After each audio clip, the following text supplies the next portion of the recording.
Hello guys, good morning. Good morning sa inyong lahat. Ayan, andito na naman tayo sa kusina ni Mama Nalin. So, gagawin natin magluto tayo ng ating ulam sa agahan.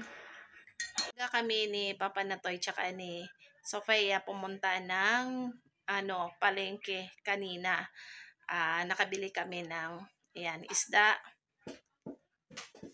Yan, isda.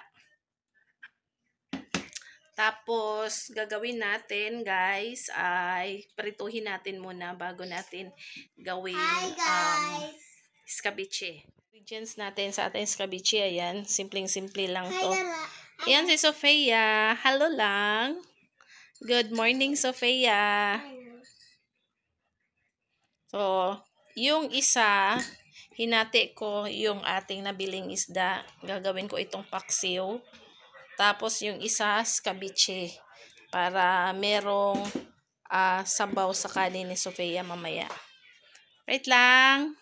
Good morning lang. Good morning. Okay. So, ayan guys. Prito na tayo ng ating isda para masalang na natin ito at makapag-almusal na din si Sofia. So, gusto mo to lang? Okay. So, let's start guys.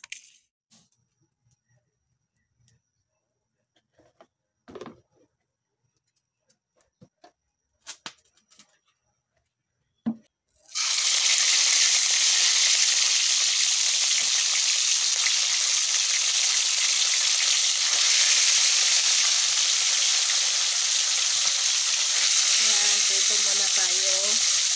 So, muna tayo mag-isa.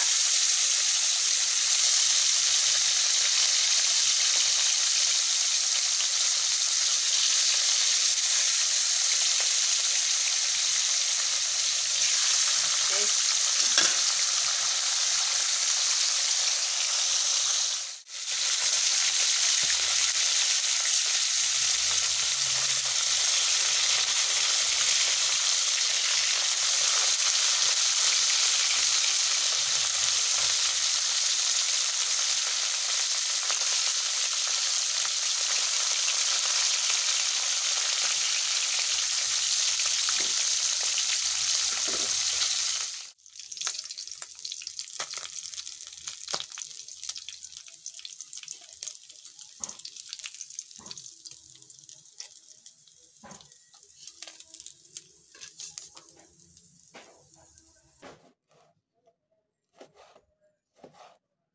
Ayan, hiwain muna natin yung ating mga sangkap. Kamatis, sibuyas, tsaka yung bell pepper. Tsaka yung ating, yung ating luya na rin. Kasi yun yung nagpapasarap sa ating escabeche. Yung luya. Pero hindi na natin lagyan ito ng mga, yung gulay, yung carrots. Kasi kung ano lang yung available sa kusina natin, yun lang yung ating isahog. So, isang maliit na sibuyas bombay yung ating ilagay.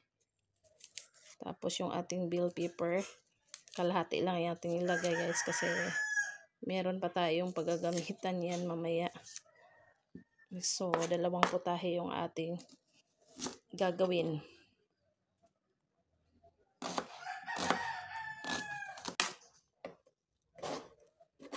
Ayan yung bombay. Tapos ito, hatiin ko lang ito guys. Kasi mag-isa lang ito. Hindi ako nakabili ng marami kasi hindi nga pinaandar ko yung ref natin. Kasi nga sabi ko kanina nagtitipid. Tipid sa kuryente, tipid sa mga sangkap na rin. Ayan. So, yung ating mga sangkap, ipampalasa lang ito guys. Kasi yung mga bata, pag ganito bell pepper, hindi naman nila to kinakain. Si Mama Nalin lang yung kakain ito. Para may lasa lang ba. So, hindi ito commercial. Pang lang. Pang sahog lang ito sa kanin. Yan. Tapos yung ating luya. Hala, liit lang yung luya natin.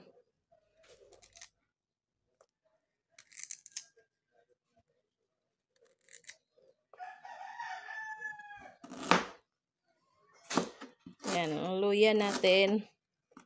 Kung ako yung masusunod, mas masarap yung maraming luya. Kaso, yung kakain nito, ayaw ng maraming luya. Pero, okay lang. Kasi, hindi naman ito nila kinakain yung mga sangkap natin, as what I said a while ago, na isit aside lang nila itong mga sangkap natin, guys. Importante lang to yung sabaw. So, ayan. Ayos na yan. Ang kulang nito, yung ahos. Yung bawang natin. So, ayan guys, yung bawang natin 3 piraso ng butil ng ng bawang. So, iset aside ko tong isa. Yung 2 para sa ating paksiw mamaya. Oh, ayan. Titipid na naman si Nalin.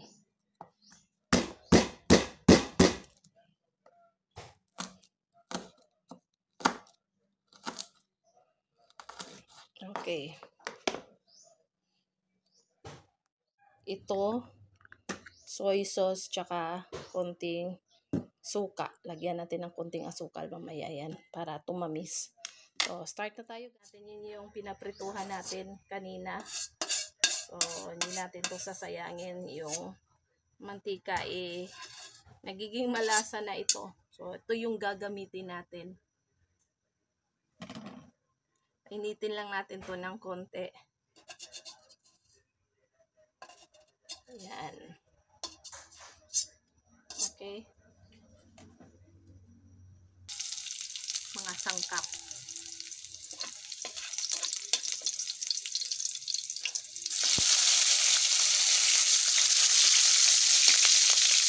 Ayan. Pwede na natin yan.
Naging malapot na rin yung ating sauce. So, ilagay natin yung ating isda.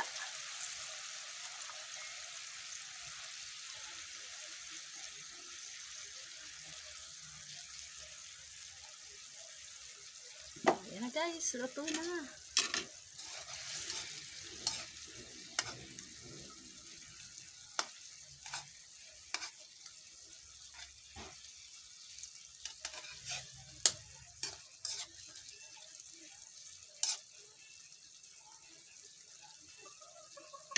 So, ayan na guys, naluto na yung ating simpleng escabeche version ni Mama Nalin. So, tuyo lang ito, soy sauce, tsaka suka. Nilagyan ng kunting asukal. So, ayan. Escabeche ni Mama Nalin. Walang, walang ketchup. So, ayan na guys, kakain na tayo. Kainan na. Pasto ate. Malayo kasi si ate. Andun sa likod ng camera. So, ayan na guys. Kain tayo ng agahan. Ito yung ating ulam sa ngayon. Isang putahe lang. Kontento lang talaga sila na isang putahe basta't may sabaw. So, kain na. Favorite ni Sofia.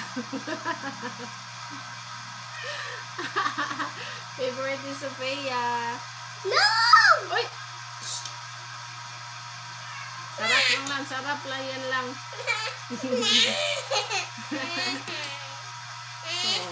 So ayan, ayaw talaga ni Sophia ng mga sangkap yung lamas natin.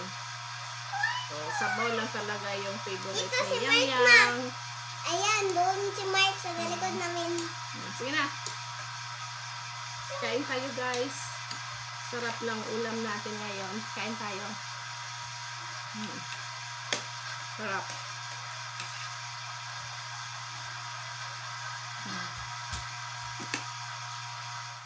Kain tayo, guys. So ayan guys, kain tayo. Ayan si Ate Kenzie, si Lola. Nasarapan si Ate Kenzie sa ulam natin. Ayan. Halos maubos na yung ating scabeche guys. Ayan si Ate. Sarap yung ulam la. Masarap pero matigas ang rito. I-comment si Lola. Masarap sana yung lasa kaso yung yung isda matigas daw kasi pinakrispy ko yung isda. Kaya 50-50 yung lasa la yung pasado ni Lola. So next time hindi na natin yan i-crispy yung isda natin.